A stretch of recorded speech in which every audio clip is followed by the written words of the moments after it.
Hi guys, నేను మీ అర్చన Nanduri, counselling psychologist. మా ఆఫీస్కి చాలా కాల్స్ వస్తూ ఉంటాయి రకరకాల ఇష్యూస్ గురించి, అపాయింట్మెంట్స్ తీసుకోవడానికి. అయితే ఇందులో కొంతమంది మాత్రం స్పెసిఫిక్గా మా అబ్బాయి సరిగ్గా చదవట్లేదు, మీరు ఎన్ని సెషన్స్లో వెళ్ళి బాగు చేసేస్తారు, మా అమ్మాయి లవ్లో పడింది, మా అమ్మాయి ఇమీడియట్గా పెళ్లి కొప్పుకోవాలి, ఎంత టైం పడుతుంది, మా వాళ్ళు యాంగ్జైటీలో ఉన్నారు, ఎన్ని సెషన్స్లో వీళ్ళు సెట్ అయిపోతారు అని ఇలా అడుగుతూ ఉంటారు. మీరు చెప్పండి, ఒక పర్సన్ని చూడకుండా, వాళ్ళ మెంటల్ స్టేట్ తెలుసుకోకుండా మనము వాళ్ళకి ఎన్ని సెషన్స్లో బాగు చేయగలము అని చెప్పగలుగుతామా?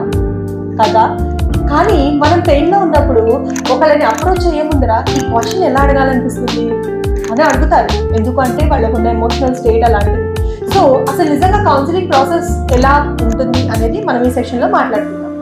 కౌన్సిలింగ్ అనేది ఎలా ఉంటుంది అంటే, బేసికల్గా మనం ఎవరినైనా అప్రోచ్ అయినప్పుడు ఇందులో మన సోషియో డెమోగ్రఫిక్ డీటెయిల్స్ తీసుకుంటారు. అంటే మనం ఎలాంటి బార్న్ అండ్ బాటప్ నుంచి వచ్చాము, ఓకే, మనం ఏం జాబ్ చేస్తున్నాము, ఏం చదువుకుంటున్నాము, ఏజ్ ఏంటి, ఇవన్నీ కూడా మన మెంటల్ స్టేట్ మీద చాలా రోల్ ప్లే చేస్తాయి. కాబట్టి ఈ డీటెయిల్స్ ఇంపార్టెంట్. మన హెల్త్ కండిషన్ చాలా ఇంపార్టెంట్, మన ఫ్యామిలీ హిస్టరీ చాలా ఇంపార్టెంట్, మన చిన్నప్పుడు చైల్డ్ హిస్టరీ అంటే sexual abuse, emotional abuse, physical abuse, ఇట్లాంటి ట్రామాస్ ఏమైనా ఉన్నాయా అనేది కూడా మేము కన్సిడర్ చేస్తాము.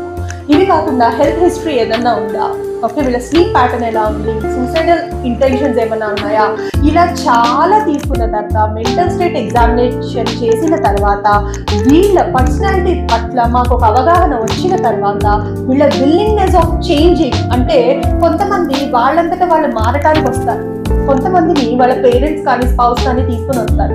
సో వీళ్ళంతటా వీళ్ళు మారాలనుకుంటున్నారా, ఎవరైనా బలవంతంగా వీళ్ళని మారడానికి తీసుకొచ్చారా అనే దాన్ని బట్టి కూడా వీళ్ళు మారే పీరియడ్ అనేది ఆధారపడుతుంది. సో ఇన్నిటిని బట్టి వీళ్ళు ఎంత టైంలో మారచ్చు అనేది డిపెండ్ అయ్యింది. అండ్ మనం వర్కౌట్ చేసే థెరపీస్ అనేవి ఒక్కొక్కళ్ళు, మీరు ఒక జనరల్ ఫిజిషియన్ దగ్గరికి వెళ్ళారు, వాళ్ళు టాబ్లెట్ ఇస్తే మీరు టాబ్లెట్ వేసుకుంటారు, టాబ్లెట్ పనిచేస్తుంది. కానీ మరి ఒక థెరపిస్ట్ దగ్గరికి వచ్చారు, మేము ఒక టెక్నిక్ నేర్పిస్తాము, ఆ టెక్నిక్ మీరు ప్రాక్టీస్ చేస్తేనే రిజల్ట్ వస్తుంది, కానీ మేము టెక్నిక్ నేర్పించినంత మాత్రమే రిజల్ట్ రాదు.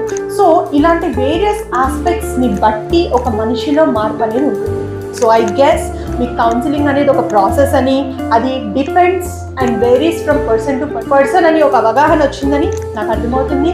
So thank you friends, meet you in next video.